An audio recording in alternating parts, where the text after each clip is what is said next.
Okay, now I'm going to be adding chip quik and loosening up all the pins that I'm going to have to desolder again, just to make sure that I don't have any trouble pulling the chip off. I don't want to crack it because I'm going to have to then repair that, so I don't really want to have to do that. Sometimes that can happen. I've repaired those that did, and luckily the ones that did crack were on this side of the chip. That's where the custom IC is, right around here, but there's a set of traces here that it's very easy to repair if it were to crack there, which I've had. Those that crack over here, you're kind of being very risky because there's a couple carbon film resistors embedded inside in the middle of the ceramic chip, and if that breaks, and you almost have nowhere to go with that afterwards, unless you know how to repair that somehow or build another circuit and like jump it off of the sound chip somehow with carbon film resistors. I believe they're about 0 ohms, but luckily if you just take your time and you check 3 times, cut once, not 2 times, because you can never be too careful with these chips. I mean, they're not like brittle like dust, but whatever. But they're easy to crack. Brittle like drywall, that's what I wanted to say. Not that brittle, but they're also not that strong either.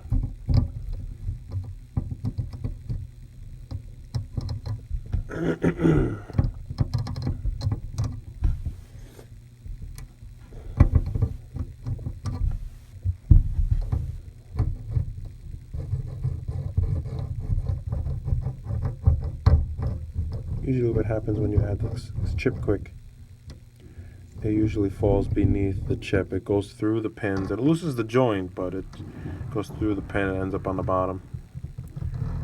So when I flip it over, you'll see. So what I'm going to have to do this to the top, and I have to do this to the bottom again. Not that much came in there. So the camera, I don't like this angle. Bring this up.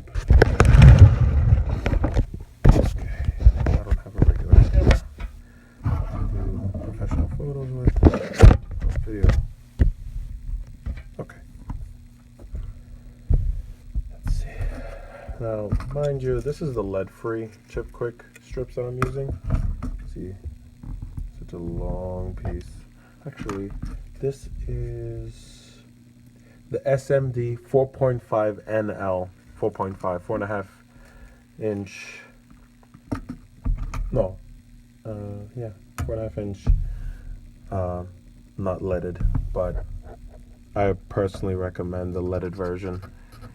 I forgot that I had purchased the non-leaded, so I need a little bit higher working temperature to work with this. I'm bringing it up to 700 on my Weller WES 51. So not a bad iron. So I mean, if you have other ones like Epson, I believe, or the Hackle, I mean, they're all good. I just got this just because I got a good price on it on eBay. So whatever.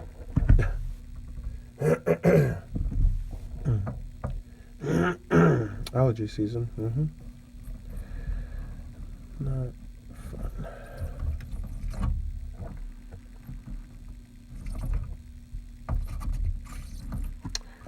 Usually what happens is after you add the chip quik, sometimes when you desolder with your desoldering gun, which I recommend, or hot air iron if you prefer that,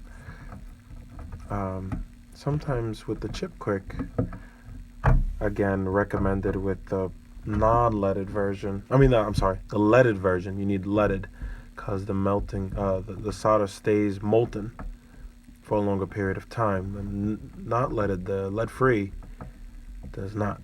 And that is what I'm referring to right now when I'm saying that sometimes with chip quik, the pins are so loosened with the chip quik that you're able to pull the chip off, literally pull it off. or at least solder like this, and pull it up so very lightly with like a set of pliers or something, like thin pliers, like so. Well, this is actually a little thicker than the smaller side, and you're able to pry it out. The non-leaded version, because it freezes up, not freezes up, but it gets hard much faster.